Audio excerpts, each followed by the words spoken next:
Hello, everybody. Welcome back to the Fireside Bible Study. On the last episode, we did Genesis 1 through 11 after an introduction to the channel. So, welcome if you're new. Um, welcome. Please go check out the first video. I'll put it somewhere after we're done. Today, we are going to be focusing on Genesis 11 through 30. There's 50 books or 50 chapters, excuse me, in Genesis. So Genesis in 3 episodes seems pretty good, so we're gonna roll with that. So let's get started, guys. All right, the Tower of Babel.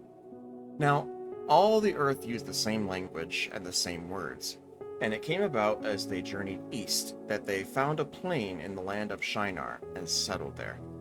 Then they said to one another, "Let's make bricks and fire them thoroughly." So they used brick for stone, and they used tar for mortar. And they said, "Come, let's build ourselves a city, and a tower whose top will reach into heaven, and let's make a name for ourselves. Otherwise, we'll be scattered abroad all over the face of the earth." Now, I believe that this is referencing Noah's family, which is his sons and their families, Shem, Ham, and Japheth, and then their kids and all that. The genealogies in the previous chapter. So I think they are moving into what they're about to call Babel. So, reading on.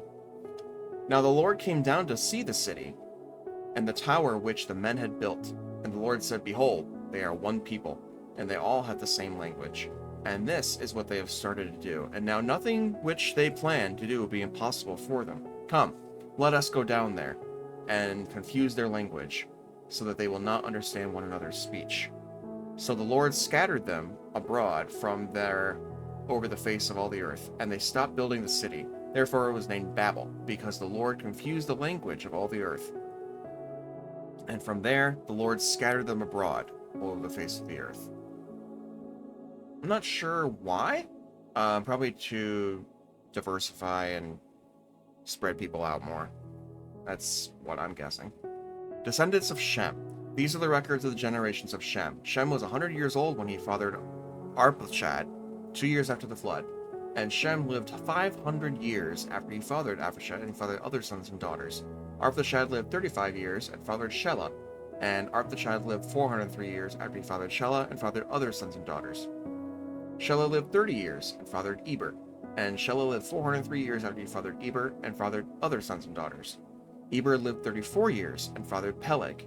And Eber lived 430 years after he fathered Peleg, and he fathered other sons and daughters. Peleg lived 30 years and fathered Reu. And Peleg lived 209 years after he fathered Reu, and fathered other sons and daughters. I'm gonna not gonna skip ahead, but I'm gonna read this a little faster. Reu lived 32 years and fathered Serug, and Reu lived 207 years later. Serug lived 30 years and fathered Nahor.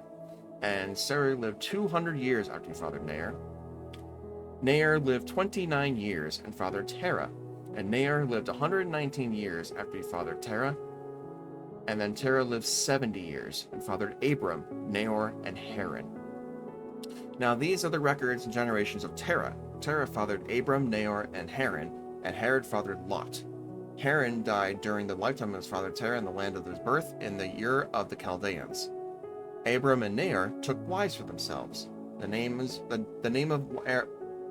of Abram's wife was Sarai, and the name of Nahor's wife was Milcah. The daughter of Haran, the father of Milcah, and Iscah. Sarai was unable to conceive; she did not have a child.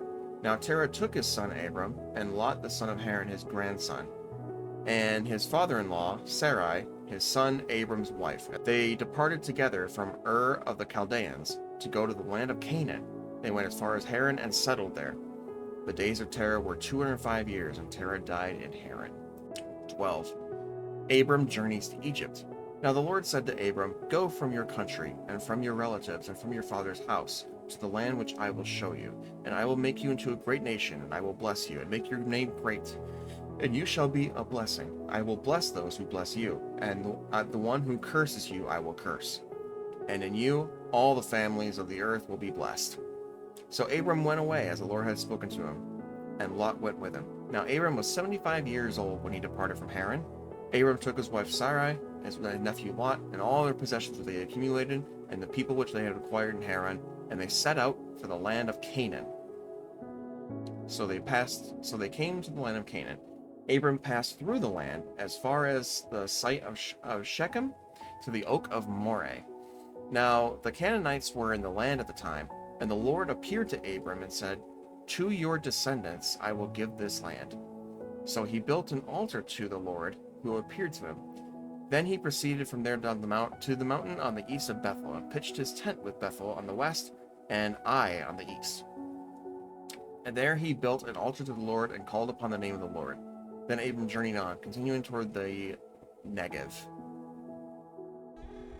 Now there was a famine in the land, so Abram went down to Egypt to live there for a time.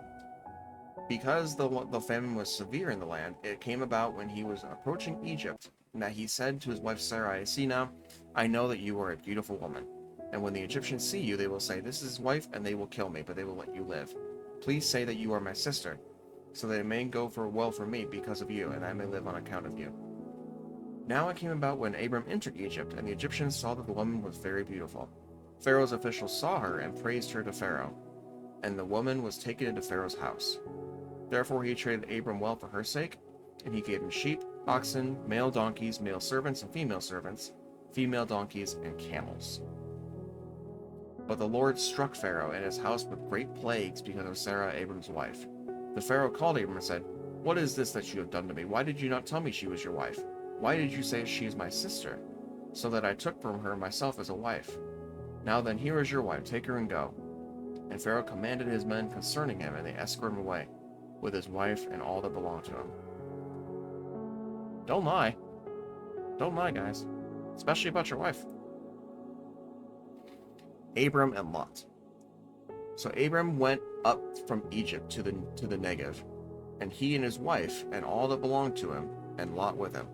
Now Abram was very rich in livestock, silver, and gold, and he went on his journeys from the Negev as far as Bethel, to the place where his tent had been in the beginning, between Bethel and Ai, to the place of the altar which they had made there previously. And there Abram called the name of the Lord. Now Lot, who was with Abram, also had flocks, herds, and tents, and the land could not support both of them, while living together, for their possessions were so great they were not able to remain together. And there was strife between the herdsmen of Abram's livestock and the herdsmen of Lot's livestock. Now the Canaanites and the Perizzites were living in the land at the time. So Abram said to Lot, "Please let there be no strife between you and me, nor between my herdsmen and your herdsmen, for we are relatives. Is the entire land not before you? Please separate from me. If you choose the left, I will go to the right. If you choose the right, I will go to the left." Lot raised his eyes and saw the vicinity of the Jordan, which was well watered everywhere. This was before the Lord destroyed Sodom and Gomorrah, like the garden of the Lord, the land of Egypt going towards Zoar. So Lot chose himself all the vicinity of the Jordan, and Lot journeyed eastward. So they separated from each other. Abram settled in the land of Canaan, while Lot settled in the cities in the vicinity of the Jordan, and moved his tents as far as Sodom. Now the men of Sodom were exceedingly wicked sinners against the Lord. The Lord said to Abram, after Lot had separated from him, "Now raise your eyes and look from the place which you are, northward and southward, and eastward and westward. For all the land which you see I will give to you and your descendants forever. I will make your descendants as plentiful as the dust of the earth, so that if anyone can count the dust of the earth, then your descendants should be counted. Arise, walk about in the land through its length and width, for I will give it to you." Then Abram moved his tent and came and lived by the oaks of Mamre, which are in Hebron, and he there built an altar to the Lord. They know how to share, huh? War of the Kings. And it came down to the days of Amraphel, king of Shinar, Arioch, king of Elasar. Oh my god, remember guys, I'm gonna butcher some of these names. Just a heads up. Chedorlaomer? Chedorlaomer. Jeez. King of Elam. Title king of Goam? That they made war with Bera, king of Sodom, and with Bersha, king of Gomorrah, Shinab, king of Admah, and Shemeber, king of Zeboim, and the king of Bela, that is Zor. All these kings came, and the king of Bela, that is Zor. All these kings came as allies to the valley of Siddim, that is the Salt Sea. For 12 years they served Chedorlaomer, but in the 13th year they rebelled. And in the 14th year, Chedorlaomer and the kings who were with him came and defeated Rephaim and the Ashtaroth Karnaim and the Zuzim and Ham. I'm guessing these are like great valleys or like fields or something. And the Enim and the Shaveh Kiriathim, and the Horites on the Mount Seir as far as El Paran, which is in the wilderness. Then they turned back and came to En-Mishvet, that is Kadesh, and conquered all the country of the Amalekites and also the Amorites who lived in Hazazon Tamar. And the king of Sodom and the king of Gomorrah, the king of Admah and the king of Zeboim, and the king of Belar came out, and they lined up for battle against them in the valley of Sedom. Against Chedorlaomer, king of Elam, Tidal, king of Goim, Amraphel, king of Shinar, and Arioch, king of Elasar, 4 kings against 5. Big battle. Now the valley of Sidon was full of tar pits, and the kings of Sodom and Gomorrah fled, and they fell into them. But those who survived fled to the hill country. Then they took all the possessions of Sodom and Gomorrah, all their food supply, and they departed. They also took Lot, Abram's nephew, and his possessions, and departed, for he was living in Sodom. Then a survivor came and told Abram the Hebrew. Now he was residing in the oaks of Mamre the Amorite, brother of Eshcol and brother of Aner, and they were allies with Abram. When Abram heard that his relative was taken captive, he led out his trained men, born in house, numbering 318, went in pursuit as far as Dan. Then he divided his forces against them by night, and he and his servants defeated them, and pursued them as far as Hobah, which is north of Damascus. He brought back all the possessions, and also brought back his relative Lot with his possessions, and also the women and the other people. God's promise to Abram. Then, after his return from the defeat of Chedorlaomer and the kings who were with him, the king of Sodom went out to meet him in the valley of Shaveh, that is the king's valley. And Melchizedek, the king of Salem, brought out bread and wine. Now he was a priest of the God Most High. And he blessed him and said, Blessed be Aram of God Most High, possessor of heaven and earth, and blessed be God Most High, who has handed over your enemies to you. And he gave them 1/10 of everything. Then the king of Sodom said to Abram, Give the people to me, and take the possessions for yourself. But Abram said to the king of Sodom, I have sworn to the Lord Most High, possessor of heaven and earth, that I will not take a thread or a sandal or strap or anything that is yours, so that you do not say, I have made Abram rich. I will take nothing, except what these young men have eaten. Oh, sorry, my leg is shaking the camera. I will take nothing except what the young men have eaten, and the share of the men who went with me, Anar, Eshcol, and Mamre. Let them have their share. I will take nothing. Abram promised a son. After these things, the word of the Lord came to Abram in a vision, saying, Do not fear, Abram. I am a shield to you. Your reward shall be very great. But Abram said to the Lord, God, what will you give me, since I am childless, and the heir of my house is Eliezer of Damascus? Abram also said, Since you have given me no son, one who has been born in my house is my heir. Then behold, the word of the Lord came to him, saying, This man will not be your heir, but one who will come down from your own body shall be your heir. And he took him outside and said, Now look towards the heavens and count the stars, if you are able to count them. And he said, So shall your descendants be. Then he believed in the Lord, and he credited to him his righteousness. And he said to him, I am the Lord who brought you out of the Ur of the Chaldeans to give you this land to possess it. But he said, Lord God, how may I know that I will possess it? So he said to him, Bring me a 3-year-old heifer, a 3-year-old female goat, a turtle dove, and a young pigeon. Then he brought all these to him and cut them in two, and laid each half opposite the other, but he did not cut the birds. Birds of prey came down upon the carcasses, and Abram drove them away. Now when the sun was going down, a deep sleep fell upon Abram, and behold, terror and great darkness fell upon him. Then God said to Abram, Know for certain that your descendants will be strangers in a land that is not theirs, where they will be enslaved and oppressed for 400 years. But I will judge the nation whom they will serve, and afterward they will come out with many possessions. As for you, you shall go down to your fathers in peace, and you'll be buried at a good old age. Then in the 4th generation they will return here, for the wrongdoing of the Amorite is not yet complete. So he's prophesizing here. The Lord is prophesizing. Now it came about when the sun had set, that it was very dark, and behold, a smoking oven and a flaming torch appeared, which passed between these pieces. On that day the Lord made a covenant with Abram, saying, To your descendants I have given this land, from the river of Egypt as far as the great river, the river Euphrates, the land of the Kenite, the Kenizzite, the Cadmonite, the Hittite, the Perizzite, the Rephaim, the Amorite, the Canaanite, the Girgashite, and the Jebusite. Now Sarai, Abram's wife, had not borne him a child, but she had an Egyptian slave woman whose name was Hagar. So Sarai said to Abram, See now, the Lord has prevented me from hearing children, or from bearing children, sorry. Please have relations with my slave woman. Perhaps I will obtain children through her. And Abram listened to the voice of Sarai. And so after Abram had lived 10 years in the land of Canaan, Abram's wife Sarai took Hagar the Egyptian, her slave woman, and brought it to her husband Abram as his wife. Then he had relations with Hagar, and she conceived. When Hagar became aware that she had conceived, her mistress was insignificant in her sight. So Sarai said to Abram, May the wrong done to me be upon you.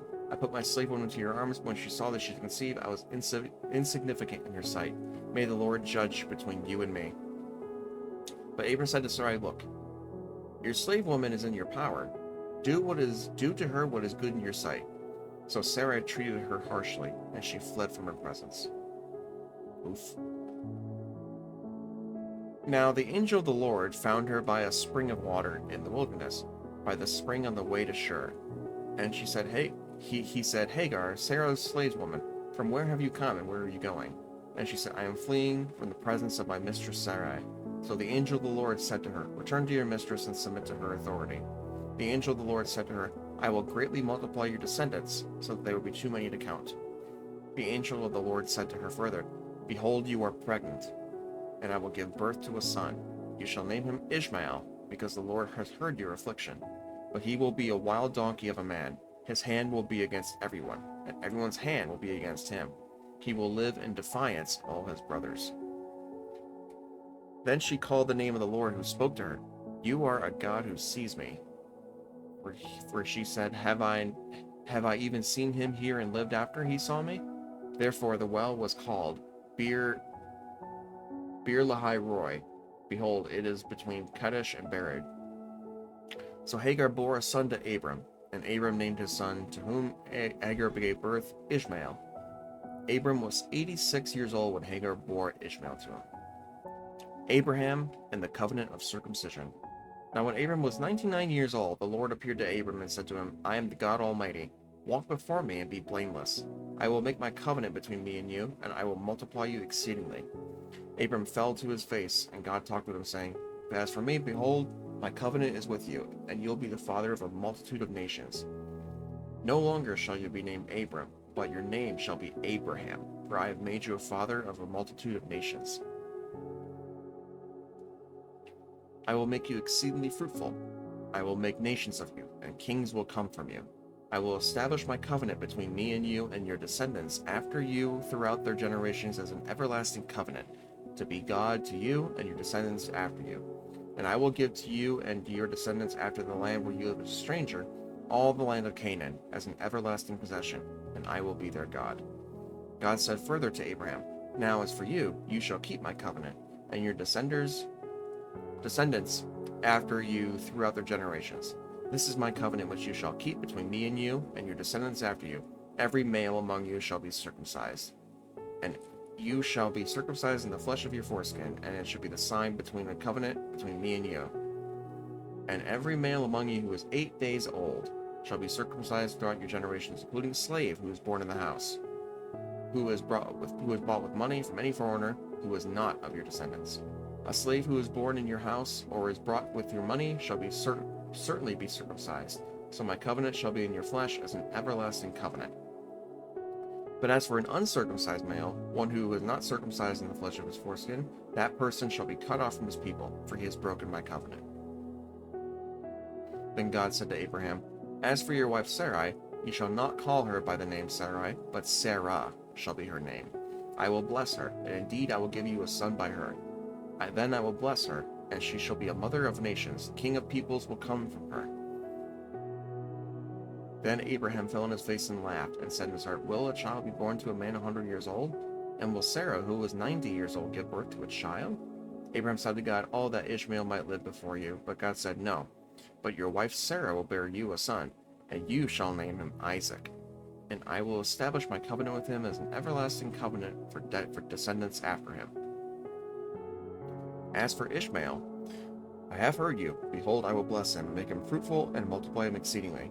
He shall father 12 princes, and I will make him a great nation. But I will establish my covenant with Isaac, whom Sarah will bear to you at this season next year. When he finished talking with him, God went up from Abraham. Then Abraham took his son Ishmael and all the slaves who were born in the house, and all who were bought with his money, every male among the man of Abraham's household, and circumcised the flesh of their foreskin this very same day, as God had said to him. Ouch. Now, Abraham was 99 years old when he circumcised the flesh of his foreskin, and his son Ishmael was 13 years old when he was circumcised. On this very day, Abraham was circumcised as well as the son, and all the men of his household who were born in the house or bought with money were circumcised with him. Ow. Birth of Isaac promised. Now the Lord appeared to Abraham by the oaks of Mamre, when he was sitting at the tent door at the heat of the day. When he raised his eyes and looked, behold, 3 men were standing opposite him. And when he saw them, he ran from the tent door to meet them and bowed down to the ground. He said, My Lord, if now I have found favor in your sight, please do not pass your servant by. Please let a little water be brought and wash your feet, and make yourselves comfortable under the tree. And I will bring you a piece of bread, so that you may refresh yourselves. After that you may go on, since you have visited your servant. And they said, So do as you have said. So Abraham hurried into the tent to Sarah, and said, Quickly, prepare 3 measures of fine flour, knead it, and make bread cakes. Abraham also ran to the herd, and took a tender and choice calf, and gave it to the servant, and he hurried to prepare it. He took curds and milk, and the calf which he prepared, and set it before them. And he was standing by them under the tree, as they ate. Then they said to him, Where is your wife Sarah? And he said, There in the tent. He said, I will certainly return to you at this time next year, and behold, your wife Sarah will have a son. And Sarah was listening at the tent door, which was behind him. Now Abraham and Sarah were old, advanced in age. Sarah was past childbearing. So Sarah laughed to her, saying, After I become old, am I to have pleasure, my Lord being old also? But the Lord said to Abram, Why did Sarah laugh, saying, Shall I actually give birth to a child when I am so old? Is anything too difficult for the Lord? He knows. Is anything too difficult for the Lord? At the appointed time I will return to you. At this time next year, Sarah will have a son. Sarah denied it, however, saying, I did not laugh, for she was afraid. And he said, No, but you did laugh. Then the men rose up from there and looked down towards Sodom, and Abraham was walking with them to send them off. The Lord said, Shall I hide from Abraham what I'm about to do? Since Abraham will certainly become a great and mighty nation, and in him all the nations of the earth will be blessed. For I have chosen him, so that he may command his children and his household after him to keep the way of the Lord, by doing righteousness and justice, so that the Lord may bring upon Abraham what he has spoken about him. And the Lord said, The outcry of Sodom and Gomorrah is indeed great, and their sin is exceedingly grave. I will go down now and see whether they have done entirely as their outcry, for which has come to me indicates, and if not, I will know. Sodom and Gomorrah, they got something coming. Abraham appeals for Sodom. Then the men turned away from there and went towards Sodom, while Abraham was standing before the Lord. Abraham approached and said, Will you indeed sweep away the righteous with the wicked? Suppose there are 50 righteous people within the city, and will you indeed sweep it away and not spare the place for the sake of the 50 righteous who are in it? Far be it from you to do such a thing, to kill the righteous with the wicked, so that the righteous and the wicked are treated alike. Far be it from you. Shall not the judge of all the earth deal justly? So the Lord said, If I find in Sodom 50 righteous within the city, then I will spare the entire place on their account. And Abraham replied, Now behold, I have ventured to speak to the Lord, although I am only dust and ashes. Suppose 50 righteous are lacking 5. Will you destroy the entire city because of 5? And he said, I will not destroy it if I find 45 there. And he spoke to him yet again and said, Suppose 40 are found there. And he said, I will not do it on account of the 40.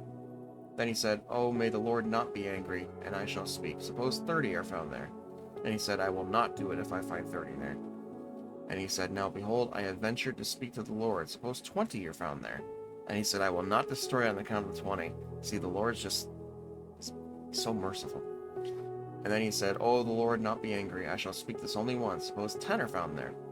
And he said, I will not destroy it on account of the 10. As soon as he finished speaking to Abraham, the Lord departed.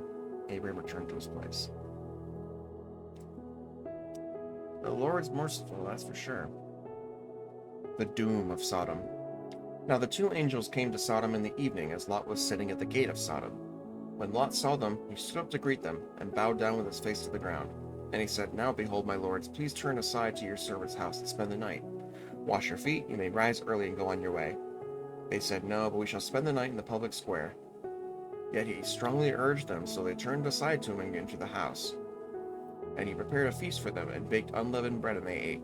Before the laydown, the men of the city, the men of Sodom, surrounded the house, both young and old, to all the people from every quarter. And they called to Lot and said to him, Who are the men that came to you tonight? Bring them out to us so that we may have relations with them. But Lot went out to them in the doorway, and shut the door behind him, and said, Please, my brothers, do not act wickedly. Now look, I have 2 daughters who have not had relations with any man. Please let me bring them to you, and do to them whatever you like. Only do not do anything to these men, because they have come under the shelter of my roof. But they said, Get out of the way. And they said, This one came as a foreigner. Already he is acting like a judge, and we will now treat you worse than them. So they pressed hard against Lot and moved to break down the door. But the men reached out their hands and brought Lot into the house with them and shut the door. Then they struck the men who were at the doorway of the house with blindness, from the small to the great, so they became weary of trying to find the doorway. Then the 2 men said to Lot, Whom else do you have in here? A son-in-law and your sons and daughters? Whomever you have in the city, bring them out of the place, for we are about to destroy this place, because their outcry has become so great before the Lord, and the Lord has sent us to destroy it. So Lot went out and spoke to his sons-in-law, who were to marry his daughters, and said, Up, get out of this place, for the Lord is destroying the city. He appeared to be his sons-in-law to be joking. Oh boy. He wasn't joking. When morning dawned, the angels urged Lot, Up, take your wife and your 2 daughters who are here, or you'll be swept away in the punishment of the city. But he hesitated. So the men grabbed his hand, and the hand of his wife, and the hands of his 2 daughters, because they were compassionate of the Lord was upon him. And they brought him out and put him outside the city. When they had brought them outside, Lot said, Escape for your life. Do not look behind you, and do not stay anywhere in the surrounding area. Escape to the mountains, or you will be swept away. Now Lot said to them, Oh no, my lords, now behold, your servant has found favor in your sight, and you have magnified your compassion, which you have shown me by saving my life. But I cannot escape to the mountains, for the disaster will overtake me, and I will die. Now behold, this town is near enough to flee to, but it is small. Please let me escape there, so that my life may be saved. And he said to them, Behold, I grant you this request also, not to overthrow the town of which you have spoken. Hurry, escape therefore, I cannot do anything until you arrive there. Therefore the town was named Zoar. The sun had risen over the earth when Lot came to Zoar. Then the Lord rained brimstone and fire over Sodom and Gomorrah from the Lord out of the heaven. He overthrew those cities, and all the surrounding area, and all the inhabitants of the cities, and what grew on the ground. But Lot's wife from behind him looked back, and she became a pillar of salt. Oh. Ouch. Now Abraham got up early in the morning and went to the place where he had stood before the Lord. And he looked down towards Sodom and Gomorrah, and all the land of the surrounding area. Behold, he saw the smoke of the land ascended like the smoke of a furnace. So it came about, when the Lord destroyed the cities of the surrounding area, God remembered Abraham, and sent out Lot in the midst of the destruction, when he overthrew the cities which Lot had lived. Lot and his daughters. Now Lot went up from Zoar to his 2 daughters and stayed in the mountains, because he was afraid to stay in Zoar. And he stayed in a cave, he and his 2 daughters. And the firstborn said to the younger, Our father is old, there is not a man on earth to have relations with us, according to the custom of all the earth. Come, let's make our father drink wine, and let's sleep with him, so that we may keep our family alive through our father. Uh-oh. So they made their father drink wine that night, and their firstborn went in and slept with their father. He did not know when she lay down or got up. On the following day, the firstborn said to the younger, Look, I slept last night with my father. Let's make him drink wine tonight too. And then you go in and sleep with him, so that we keep our family alive through our father. So they had their father drink wine that night too. And the younger got up and slept with him. And he did not know when she lay down or got up. And so both of the daughters of Lot conceived by their father. The firstborn gave birth to a son, and named him Moab. He is the father of the Moabites to this day. As for the younger, she also gave birth to a son, and named him Ben-Ami. He is the father of the sons of Ammon to this day. Abraham's treachery. Now Abraham journeyed from there toward the land of Negev, and settled between Kadesh and Shur. Then he lived there for a time in Gerar. And Abraham said to his wife Sarah, "She is my sister." Said of his wife Sarah, "She is my sister." So Abimelech, king of Gerar, sent men and took Sarah. But God came to Abimelech in the dream of the night and said to him, "Behold, you are a dead man because of the woman whom you have taken, for she is married." Now Abimelech had not come near her, and he said, "Lord, will you kill a nation even though blameless? Did he himself not say to me, 'She is my sister'?" And she herself said, "He is my brother. In the integrity of my heart and the innocence of my hands I have done this." Then God said to him in the dream, "Yes, I know that in the integrity of your heart you have done this, and I also kept you from sinning against me. Therefore I did not let you touch her. Now then, return the man's wife, for he is a prophet, and he will pray for you and you will live. But if you do not return her, know that you will certainly die, and you are all who are yours." So Abimelech got up early in the morning, called all his servants, and told all the things in their presence. And the people were greatly frightened. Then Abimelech called Abraham and said to him, "What have you done to us? And how have I sinned against you? That you have brought on me and my kingdom a great sin. You have done to me things that not ought to be done." And Abimelech said to Abraham, "What have you encountered that you have done this thing?" Abraham said, "Because I thought surely there was no fear of God in this place, and they will kill me because of my wife. Besides, she is actually my sister, the daughter of my father, not the daughter of my mother, and she became my wife. When it came about, when God caused me to wander from the father's house, that I said to her, 'This is the kindness which you will show to me. Everywhere we go, say of me, he is my brother.'" Abimelech then took sheep, oxen, and male and female servants, and gave them to Abraham, and returned his wife Sarah to him. Abimelech said, "Behold, my land is before you, settle wherever you please."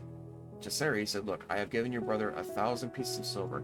It is your vindication before all who are with you, and everyone you have cleared." Then Abraham prayed to God, and God healed Abimelech and his wife and his female slaves, so they gave birth to children. For the Lord had completely closed all the wombs of the household of Abimelech because of Sarah, Abraham's wife. Isaac is born, 21.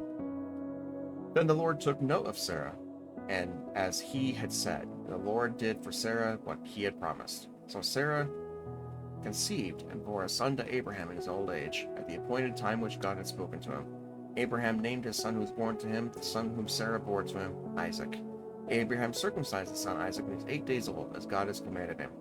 Now Abraham was 100 years old when his son Isaac was born to him. Sarah said, "God has made laughter for me. Everyone who hears will laugh with me." And she said, Who would have said to Abraham that Sarah would nurse children? Yet I have given birth to a son in this old age." And the child grew and was weaned. Abraham had a great feast on the day Isaac was weaned. Sarah turns against Hagar. Now Sarah saw that the son of Hagar the Egyptian, whom she had borne to Abraham, mocking Isaac. Therefore she said to Abraham, "Drive out the slave woman and her son, for the son of the slave woman shall not be an heir to my son Isaac." The matter distressed Abraham greatly because of his son Ishmael. But God said to Abraham, "Do not be distressed because of the boy and your slave woman. Whatever Sarah tells you, listen to her. For through Isaac your sons shall be named.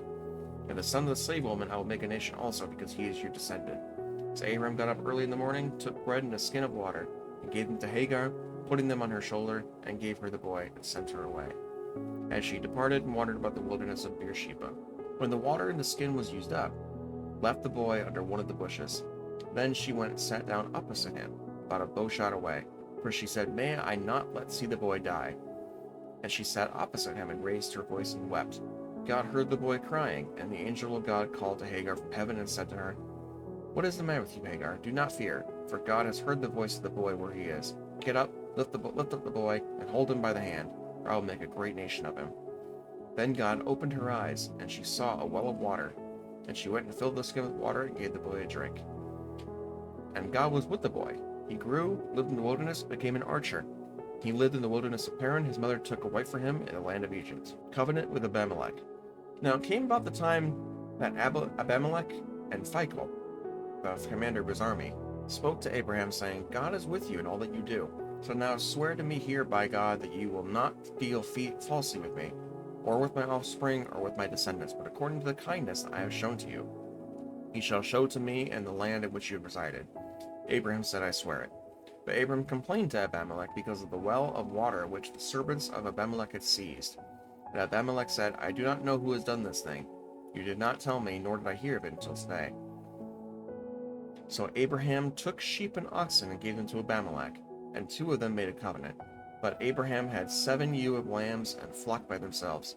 Then Abimelech said to Abraham, What do these 7 ewe lambs mean, which you have set by themselves? He said, You shall not take these 7 ewe lambs from my hand, so that it may witness for me that I dug this well.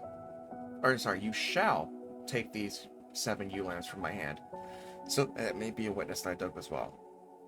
Therefore he called that place Beersheba, because there 2 of them took an oath. So they made a covenant at Beersheba, and Abimelech and Phicol, the commander of his army, got up and returned to the land of the Philistines. Abraham planted a tamarisk tree at Beersheba, and there he called the name of the Lord, the everlasting God. Abraham resided in the land of the Philistines for many days. The offering of Isaac. Now it came about after these things that God tested Abraham, and said to Abraham, and he said, Here I am. And then he said, Take now your son, your only son whom you love, Isaac, and go to the land of Moriah, and offer him there as a burnt offering on one of the mountains of which I will tell you. So Abraham got up early in the morning and saddled his donkey, and took 2 of his young men with him and his son Isaac, and he split wood for the burnt offering, set out and went to the place God had told him. On the 3rd day Abraham raised his eyes and saw the place from a distance. Then Abraham said to the young men, Stay here with the donkey, and I and the boy will go over there. We will worship and return to you. Abraham took the wood for the burnt offering, laid it on his son Isaac, and he took in his hand the fire and the knife. So the 2 of them walked on together. Isaac spoke to his father Abraham and said, My father. And he said, Here I am, my son. And he said, Look, the fire and the wood, but where's the lamb for the burnt offering? Abraham said, God will provide for himself the lamb of the burnt offering, my son. The 2 of them walked on together. Then they came to the place which God had told him. Abraham built the altar there and arranged the wood, and bound his son Isaac and laid him on the altar on top of the wood. Abraham reached out with his hand and took the knife to slaughter his son. But the angel of the Lord called to Abraham and said, Abraham, Abraham. And he said, Here I am. Do not reach out your hand against the boy, and do not do anything to him, for I know that you fear God, since you have not withheld your son, your only son, from me. Then Abraham raised his eyes and looked, and behold, behind him was a ram caught in the thicket by its horns. And Abraham went and took the ram and offered it up as a burnt offering in place of his son. And Abraham named that place, The Lord will provide, as it is said to this day, On the mountain of the Lord it will be provided. Always trust the Lord, right? Then the angel of the Lord called to Abraham a 2nd time from heaven, and he said, By myself I have sworn, declares the Lord, because you have done this thing and have not withheld your son, your only son, indeed I will greatly bless you, and I will greatly multiply your seed as the stars of the heavens and the sand which is on the seashore, and your seed shall possess the gate of their enemies. And in your seed the nations of the earth shall be blessed, because you have obeyed my voice. So Abraham returned this to his young men, and they got up, and they went together to Beersheba, and Abraham lived in Beersheba. Now it came about after these things that Abraham was told, saying, Behold, Milcah also has borne children to your brother Nahor. Buz his firstborn, Buz his second, or his brother, Kemuel the father of Aram, Chesed, Hazo, Pildash, Jidlaph, and Bethuel. And it was Bethuel who fathered Rebekah. These 8 Milcah bore to Nahor, Abraham's brother. His concubine, whose name was Reumah, also gave birth to Tebah, Gam, Tahash, and Makkah. Death and burial of Sarah. Now Sarah lived 127 years. These were the years of the life of Sarah. Sarah died in Kiriath Arba, that is Hebron, in the land of Canaan. And Abraham came to mourn for Sarah and to weep for her. Abraham arose from mourning before his dead, and spoke to the sons of Heth, saying, I am a stranger and a foreign resident among you. Give me a burial site among you, so I may bury my dead out from my sight. The sons of Heth answered Abraham, saying to him, Hear us, my lord. You are a mighty prince among us. Bury your dead in the choicest of our graves. None of us will refuse you in this grave for burying your dead. So Abraham stood up and bowed to the people of the land, the sons of Heth. And he spoke with them, saying, If you are willing to let me bury my dead out of my sight, listen to me, and plead with Ephron the son of Zorah for me, so that he may give me the cave of Machpelah, which he owns, which at the end of this field, for the full price. Let him give it to me in your presence for a burial site. Now Ephron was sitting among the sons of Heth, and Ephron the Hittite answered Abraham so that the sons of Heth heard. That is, all who entered the gate of the city, saying, No, my lord, listen to me. I give you the field, I give you the cave that is in it. In the presence of the sons of my people I give it to you. Bury your dead. Abraham bowed before the people of the land. But he spoke to Ephron so that the people of the land heard, saying, If you will only please listen to me, I will give you the price of the field. Accept it from me, so that I may bury my dead there. Then Ephron answered Abraham, saying to this, My lord, listen to me. A plot of land worth 400 shekels of silver. What is that between me and you? So bury your dead. Abraham listened to Ephron, and Abraham weighed out for Ephron the silver which he had named in the presence of the sons of Heth. 400 shekels of silver, currency acceptable to a merchant. So Ephron's field, which was in Machpelah, which faced Mamre, the field and the cave that was in it, and all the trees around the field that were within the confines of its border, were deeded over to Abraham as a possession in the presence of the sons of Heth, before all who entered the gate of his city. After this, Abraham buried his wife Sarah in the cave of the field of Machpelah, facing Mamre, in the land of Canaan. So the field and the cave that was in it were deeded over to Abraham for a burial site by the sons of Heth. A bride for Isaac. Now Abraham was old, advanced in age, and the Lord had blessed Abraham in every way. Abraham said to his servant, the oldest of this household, who was in charge of all that he owned, Please place your hand under my thigh, and I will make you swear by the Lord, the God of heaven, and the God of earth, that you shall not take a wife from my son from the daughters of the Canaanites, whom I live. But you will go to my country, to my relatives, take a wife from my son Isaac. The servant said to him, Suppose the woman is not willing to follow me to this land. Shall I take your son back to the land from where you came? Abraham said to him, Beware that you do not take my son back there. The Lord, the God of heaven, who took me from my father's house and from the land of my birth, and who spoke to me and who swore to me, saying, To your descendants I will give you this land. He will send his angel ahead of you, and you will take a wife from my son there. But if the woman is not willing to follow you, then you will be free of this oath of mine. Only do not take my son back there. So the servant placed his hand on the thigh of his master Abraham and swore to him concerning this matter. Then the servant took 10 camels from the camels of his master, and went out with a variety of good things in his master's in his hand. So he set out and went to Mesopotamia, to the city of Nair. He made the camels kneel down inside the city by a well of water, and when it was evening, the time when the women go out to draw water. And he said, Lord, God of my master Abraham, please grant me success today, and show kindness to my master Abraham. Behold, I am standing by the spring, and the daughters of the men of the city are coming out to draw water. Now may it be that the young woman to whom I say, Please let down your jar so I may drink, and who answers, Drink, and I will water your camels also, may she be the one who you have appointed to your servant Isaac. And by this I will know that you have shown kindness to my master. Rebekah is chosen. And it came about, before he had finished speaking, that behold, Rebekah, who was born to Bethuel the son of Milcah, the wife of Abraham's father Nahor, came out with her jar on her shoulder. The young woman was very beautiful, a virgin, no man had relations with her. She went down to the spring, filled her jar, and came up. Then the servant ran to meet her, and said, Please let me drink a little water from your jar. And she said, Drink, my lord. And she quickly lowered her jar to the hand, and gave him a drink. Now when she had finished giving him a drink, he said, I will also draw water for your camels, until they have finished drinking. So she quickly emptied her jar through the trough, and ran back to the well to draw, and she drew for all his camels. Meanwhile, the man was taking a close look at her in silence to find out whether the Lord had made his journey successful or not. When the camels had finished drinking, the man took a gold ring weighing 1/2 shekel, and 2 bracelets for her wrist, weighing 10 shekels of gold. He said, Whose daughter are you? Please tell me, is there room for us to stay overnight at your father's house? She said to him, I am the daughter of Bethuel, Michael's son, who she bore to Nahor. And again she said to him, We have plenty of both straw and feed, and room to stay overnight. Then the men bowed low and worshipped the Lord. And he said, Blessed be the Lord, the God of my master Abraham, who has not abandoned his kindness and his trustworthiness toward my master. As for me, the Lord has guided me in the way to the house of my master's brothers. Then the young woman ran and told her mother's household about these things. Now Rebekah had a brother whose name was Laban, and Laban ran outside the man at the spring. When he saw the ring and the bracelets on his sister's wrists, and he heard the words of his sister Rebekah saying, "This is what the man had said to me," went to the man, and behold, he was standing by the camels at the spring. And he said, "Come in, blessed of the Lord. Why do you stand outside? So I prepared the house and a place for the camels." So the man entered the house, and then Laban unloaded the camels and gave straw and feed, and water to wash his feet, and the feet of the men who were with him. But when food was set before him to eat, and he said, "I will not eat until I have stated my business." And he said, "Speak on."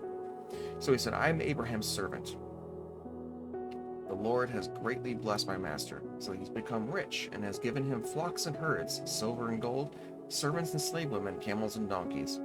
Now my master's wife Sarah bore a son to my master in her old age, and he has given him all that he has. My master made me swear, saying, 'You shall not take a wife from my son from the daughters of Canaanites, in whose land I live, but you shall go to my father's house and to my relatives, and take a wife for my son.' Then I said to my master, 'Suppose the woman does not follow me?' And he said to me, 'The Lord whom I have walked will send his angel with you to make your journey successful.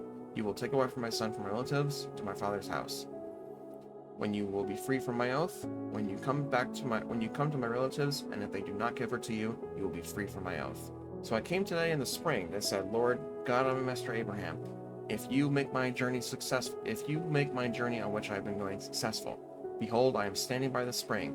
May it be that the young unmarried woman who comes out to draw water, and to whom I say, "Please let me drink a little from your jar," and she says, "You drink, and I will draw for your camels also. Let her be the woman whom the Lord has appointed my master's son."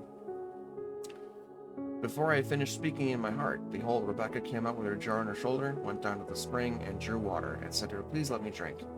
She quickly lowered her jar from her shoulder, and said, "Drink, and I will water your camels also." So I drank, and she watered the camels also. Then I asked her, "Whose daughter are you?" And she said, "The daughter of Bethuel, Naor's son, who Milcah bore to him." And I put the ring on her nose, and the bracelets on her wrists. And I bowed low and worshipped the Lord. Bless the Lord, the God of my master Abraham, who has guided me on the right way to take the daughter of my master's brother for his son. Now if you're going to deal kindly and truthfully with my master, tell me. And if not, tell me now, so I may return to the right or the left." Then Laban and Bethuel replied, "The matter has come from the Lord, so we cannot speak to you bad or good. Here is Rebekah before you. Take her and go. Let her be the wife of your master's son, as the Lord has spoken." When Abraham's servant had heard the words, he bowed himself to the ground before the Lord. And the servant brought out articles of silver, articles of gold, and garments, and gave them to Rebekah. He also gave her precious things to her brother and her mother. Then he and the men who were with him drank and spent the night. When they got up in the morning, he said, "Send me away to my master." But her brother and her mother said, "Let the young woman stay with us a few days, say 10. Afterwards she may go." However, he said to them, "Do not delay me, since the Lord has prospered my way. Send me away so I may go to my master." And they said, "We will call the young woman and ask her." When they called Rebekah and said to her, "Will you go with this man?" And she said, "I will go." So they sent away their sister Rebekah and her nurse with Abraham's servant and his men. And they blessed Rebekah and said to her, "May you, our sister, become thousands of 10,000s, and may your descendants possess the gate of those who hate them." Then Rebekah got up with her female attendants, and they mounted the camels and followed the man. So the servant took Rebekah and departed. Isaac marries Rebekah. Now Isaac had come back from a journey to Beer Lahai Roi, for he was living in the Negev. Isaac went out to meditate in the field toward the evening, and he raised his eyes and looked, and behold, camels were coming. Rebekah raised her eyes, and when she saw Isaac, she dismounted from the camel. She said to the servant, "Who is that man walking the field to meet us?" And the servant said, "He is my master." And she took her veil and covered herself. The servant told Isaac all the things he had done. Then Isaac brought her to his mother in Sarah's tent, and he took Rebekah. She became his wife, and he loved her. Isaac was comforted after her mother's death. Nice. Abraham's death. Now Abraham took another wife, whose name was Keturah. She bore to him Zimran, Jokshan, Midian, Eshbak, and Shua. Jokshan fathered Sheba and Dedan, and the sons of Dedan were Asherim, Letushim, and Lemon. The sons of Midian were Ephah, Epher, Hanok, Abida, and Elda. And all these were the sons of Keturah. Now Abraham gave all that he had to Isaac, but to the sons of his concubines, Adam gave Adam, Abraham gave gifts while he was still living, and sent them away from his son Isaac eastward to the land of the east. These are all the years of Abraham's life that he lived, 175 years. Abraham breathed his last and died at a good old age, an old man and satisfied with life, and he was gathered to his people. Then his sons Isaac and Ishmael buried him in the cave of Machpelah, in the field of Ephron the son of Zorah the Hittite, facing Mamre, the field which Abraham had purchased from the sons of Heth. There Abraham was buried with his wife Sarah.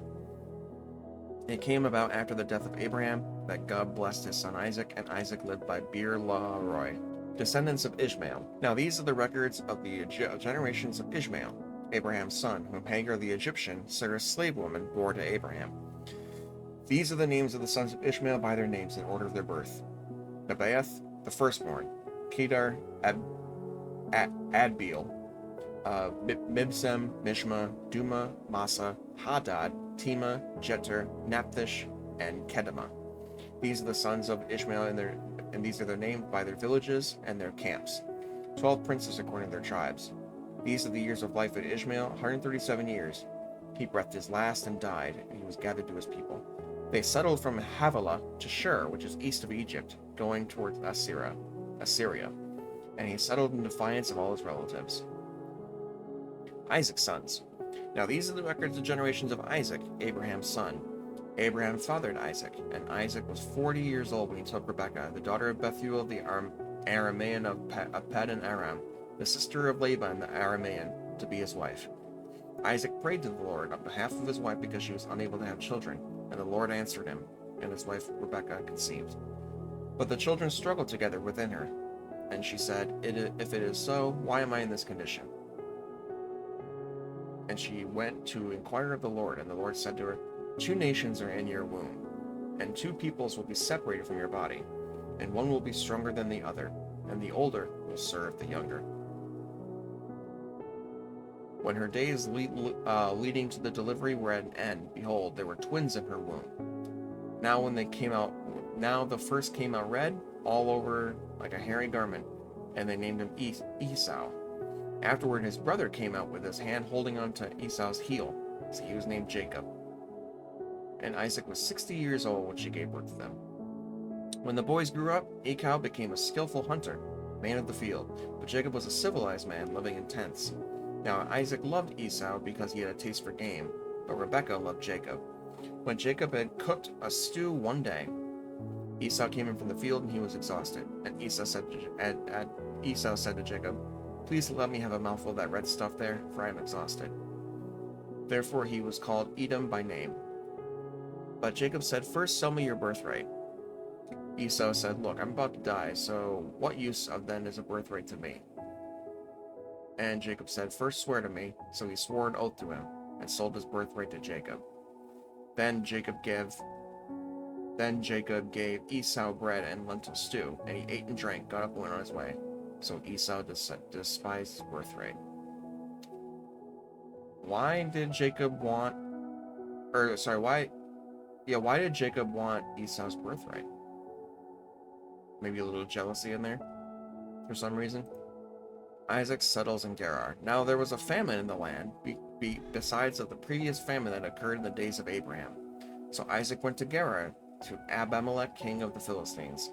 And the Lord appeared to him and said, "Do not go down to Egypt, stay in the land which I tell you. Live for a time in this land, and I will be with you and bless you. For to you and to your descendants I will give you all these lands, and I will establish the oath which I swore to your father Abraham.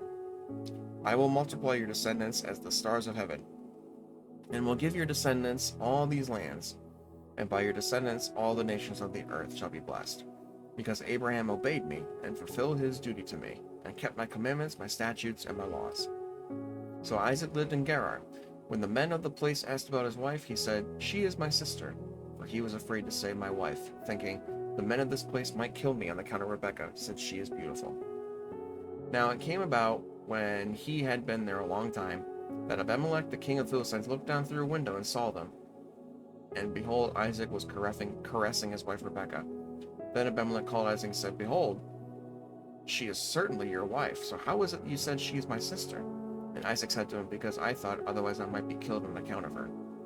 And Abimelech said, "What is this you have done to us? One of the people might easily have slept with your wife, and you have been brought guilt upon us."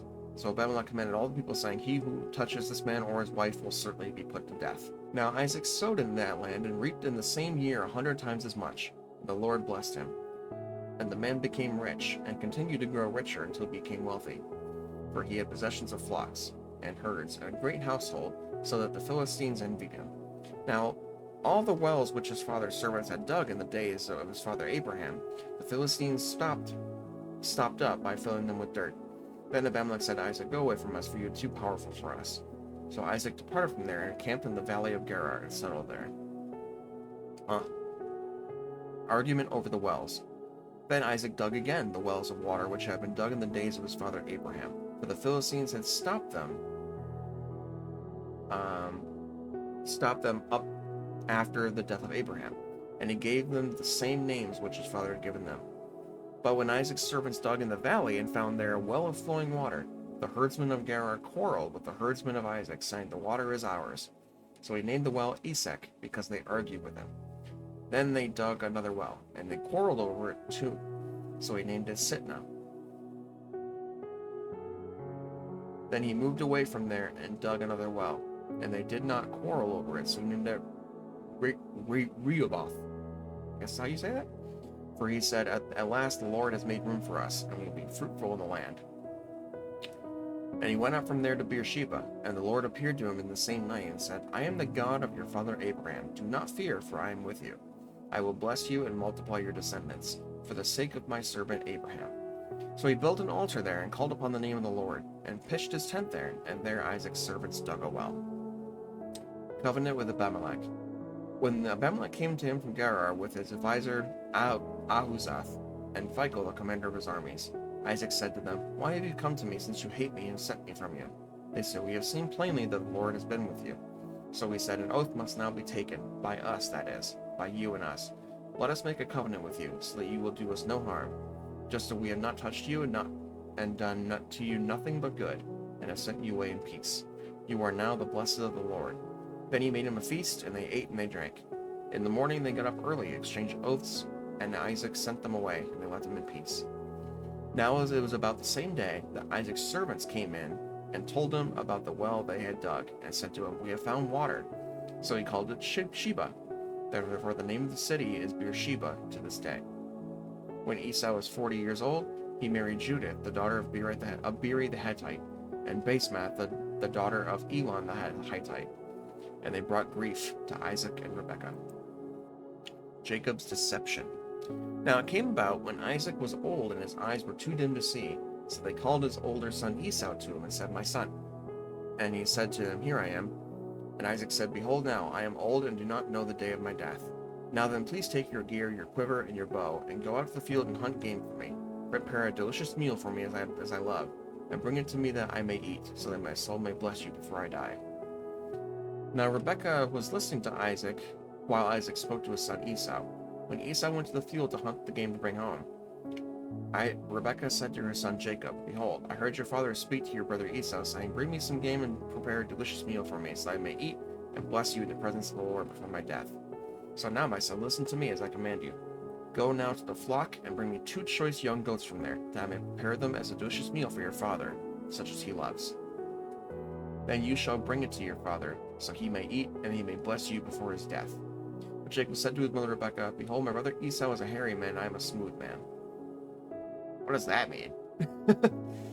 I guess it means like Esau is a hunter, an outgoing guy, and Jacob is not. I'm guessing that's what that means. "Perhaps my father will touch me, then I will be a deceiver in his sight, and I will bring upon myself a curse, and not a blessing." But his mother said to him, "Your curse be on me, my son, so only obey my voice. Go and get the goats for me." So he went and got them, and brought them to his mother, and his mother made a delicious meal, such as his father loved. Then Rebekah took the best garments of her elder son Esau, which were with her in the house, and put them on her younger son Jacob. And she put on the skins of the young goats on his hands, and the smooth part of his neck. She also gave the delicious meal and the bread which she had made to her son Jacob. Then he came to his father and said, "My father, here I am." "Who are you, my son?" Jacob said to his father, I am Esau, your firstborn. I have done as you told me. Come now and sit and eat of my game, so that you may bless me. Isaac said to his son, How is it that you have it so quickly, my son? And he said, Because the Lord your God made it come to me. Then Isaac said to Jacob, Please come close, so I may feel you, my son, whether you really are my son Esau or not. So Jacob came close to his father Isaac, and he touched him and said, This voice is the voice of Jacob, but the hands are the hands of Esau. And he did not recognize him because his hands were hairy like his brother's Esau hands. Oh, so it's literally covered. Okay, literally. Got it. I don't remember that part. And he said, Are you really my son Esau? And he said, I am. So he said, Bring it to me, and I will eat my son's game, and I may bless you. And he brought it to him, and he ate. And he also brought him wine, and he drank. Then his father Isaac said to him, Please come close and kiss me, my son. So he came close and kissed him, and when he smelled the smell of his garments, he blessed him and said, See, the smell of my son is like the smell of a field which the Lord had blessed. Now may God give you the dew of heaven, and the fatness of the earth, and an abundance of grain and new wine, and may peoples serve you, and nations bow down to you. Be master of your brothers, and may your mother's sons bow down to you. Curse those who curse you, and bless those who bless you. Stolen blessing. Now it came about as soon as Isaac had finished blessing Jacob, and Jacob had hardly gone out from the presence of his father Isaac, that his brother Esau came in from hunting. Then he also made a delicious meal and brought it to his father, and said to his father, Let my father arise and eat of his son's game, so you may bless me. His father Isaac said to him, Who are you? And he said, I am your son, your firstborn, Esau. Then Isaac trembled violently and said, Who then was he who hunted game and brought it to me, so I may eat so that I ate from all of it before you came and blessed him? Yes, and he shall be blessed.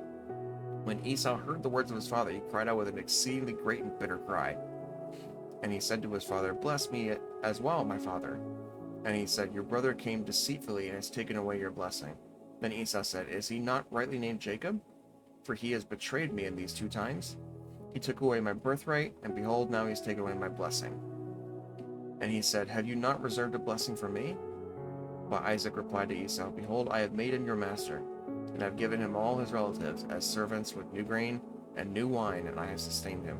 What then can I do for you, my son? Esau said to his father, Do you only have one blessing, my father? Bless me as well, my father. Esau raised his voice and wept.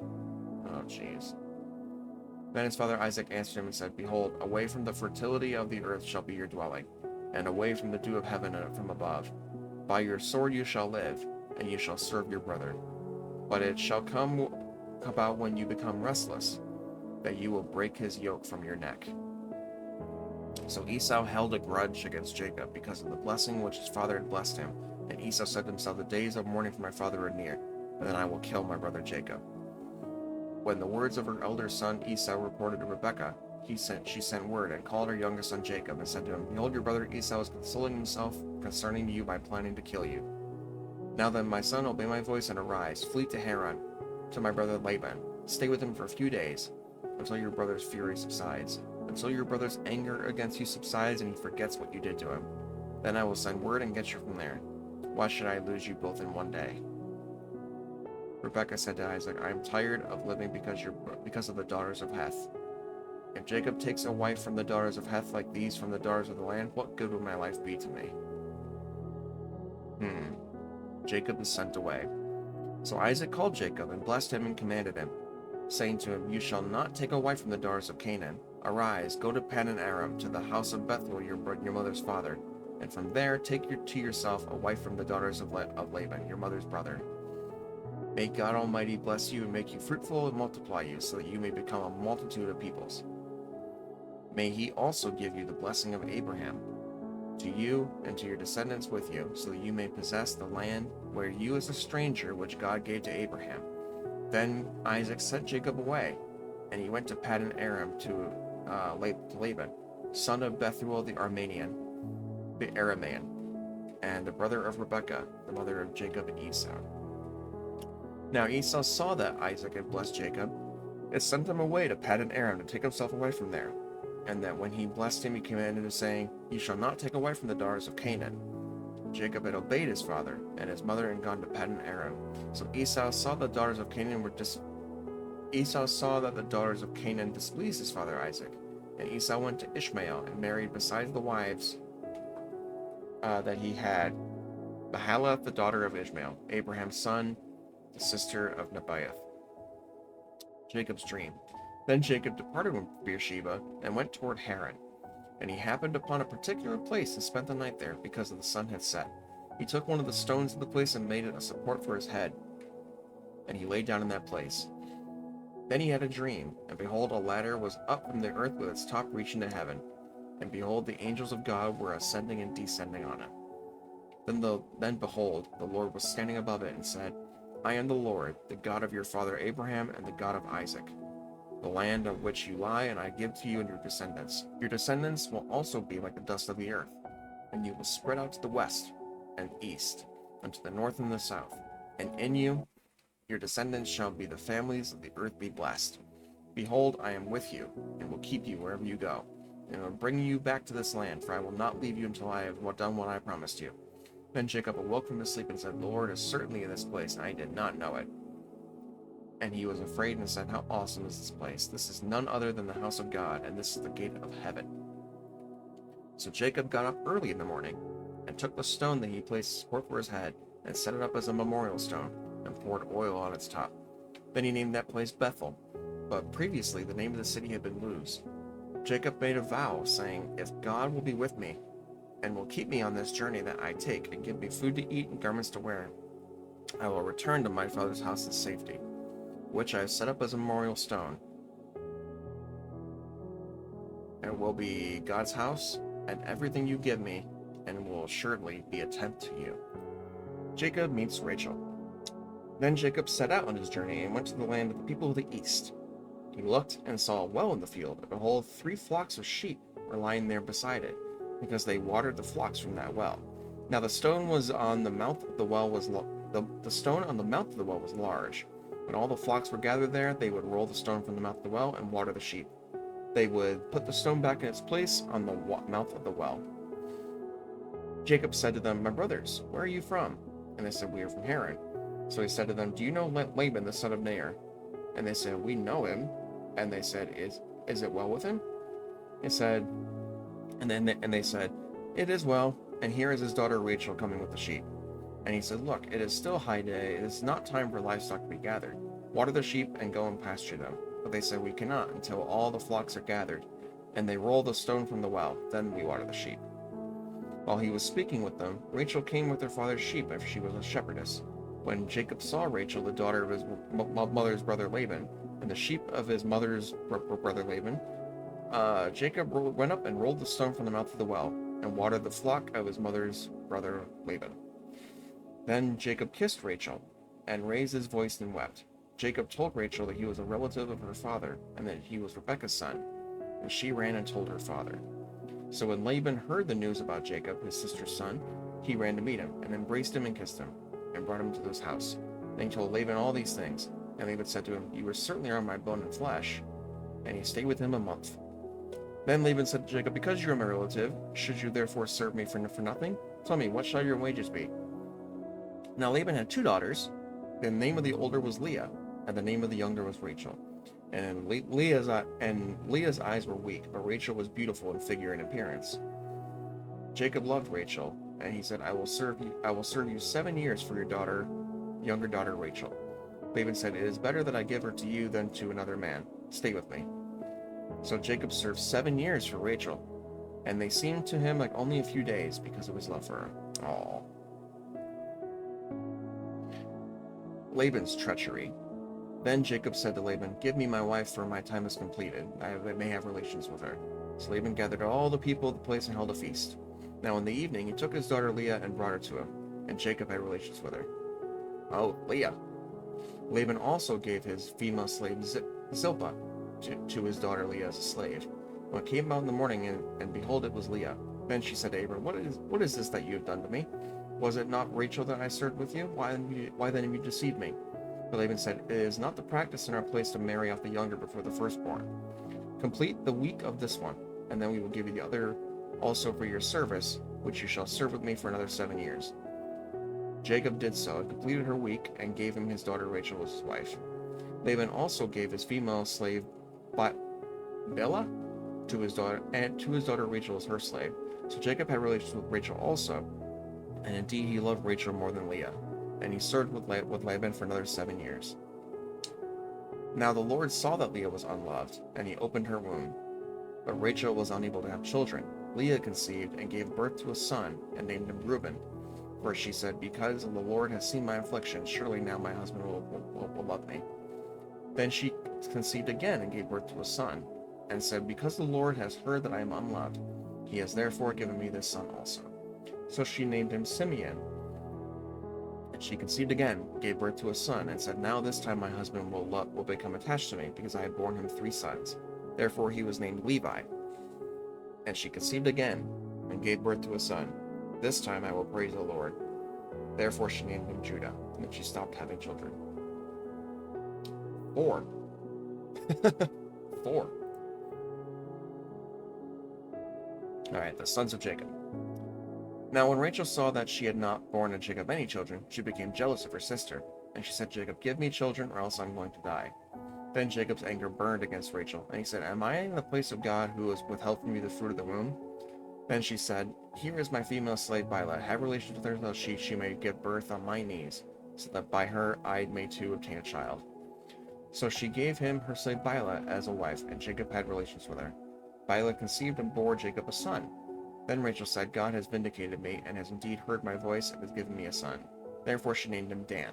And Rachel's slave Bilhah conceived again, and bore Jacob a second son. So Rachel said, with mighty wrestling I have wrestled with my sister, and I have indeed prevailed. And she named him Naphtali. When Leah saw that she had stopped having children, she took to her slave Zilpah and gave her Jacob as a wife. And Leah's slave Zilpah bore Jacob a son. And Leah said, how fortunate! So she named him Gad. And Leah's slave Zilpah bore Jacob a second son. And Leah said, happy am I, for women call me happy. So she named him Asher. Boy, it's a lot of kids. Now in the days of wheat harvest, Reuben went out and found mandrake fruits in the field, and brought them to his mother Leah. Then Rachel said to Leah, please give me some of your son's mandrakes. But she said to her, is it a small matter for you to take my husband? And would you take my son's mandrakes also? So Rachel said, therefore he may sleep with you tonight, and return to your son's mandrakes. When Jacob came in from the field in the evening, Leah went out to greet him and said, you must have relations with me, for I have indeed hired you with my son's mandrakes. So he slept with her that night. God listened to Leah, and she conceived and bore Jacob a 5th son. Then Leah said, God has given me my reward, because I gave a slave to my husband. So she named him Issachar. And Leah conceived again, and bore a 6th son to Jacob. And Leah said, God has endowed me with a good gift. Finally, my husband will acknowledge me as his wife, because I have borne 6 sons. So she named him Zebulun. Afterward she gave birth to a daughter, and named her Dinah.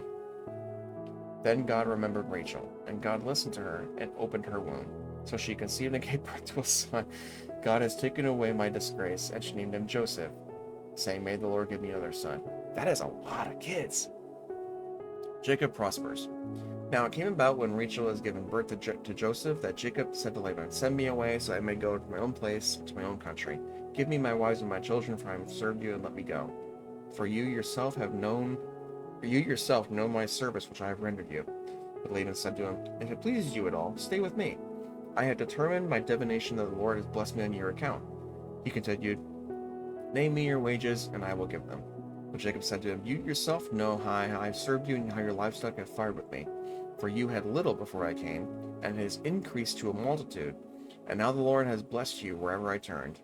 But now, when shall I provide for you my own household also? So he said, what shall I give you?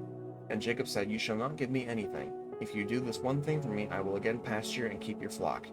Let me pass through your entire flock today, removing their every speckled or spotted sheep and every black sheep among the lambs, and the spotted and speckled among the goats, and those shall be my wages. So my honesty will answer for me later, when you come concerning my wages.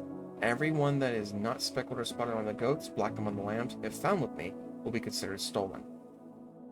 Laban said, good, let it be according to your word. So he removed on that day the striped and spotted male goats, and all the spotted or speckled female goats, every one with white on it, and all the black ones among the sheep, and put them in the care of his sons. He then put a distance of 3 days journey between himself and Jacob fed the rest of Laban's flocks.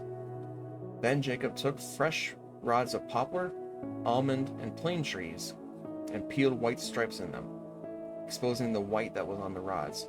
He set the rods which he had peeled in front of the flocks in the drinking troughs, that is, in the watering channels where the flocks came to drink, and they mated when they came to drink. So the flocks mated by the rods, and the flocks delivered striped, speckled, and spotted offspring. Then Jacob separated the lambs, and made the flocks face toward the striped, and all the black in the flock of Laban, and he put his own herds apart, and did not put them with Laban's flock. Moreover, when the stronger of the flock were mating, Jacob would place the rods in the sight of the flock in the drinking troughs, so that they would mate by the roads. And when the flock was sickly, he did not put them in, so the sickly were Laban's, the stronger were Jacob's. So the man became exceedingly prosperous. Large flocks, female and male servants, camels, and donkeys. Alright, well, we are now at 31. I think this is a good spot to stop for today. Lots and lots of things happened. The family of Abraham had multiplied a lot. And we're definitely learning about how the Lord expanded his people. So we're learning quite a bit here. But I think this is going to be a good spot for now. Thank you guys so much for watching. Hope you're enjoying so far. On the next episode of Fireside, we will read 31 through 50, and that'll be at the end of Genesis, and then we'll move on to Exodus. So, thank you guys for watching. Hope you enjoyed. We'll see you next time. Bye-bye.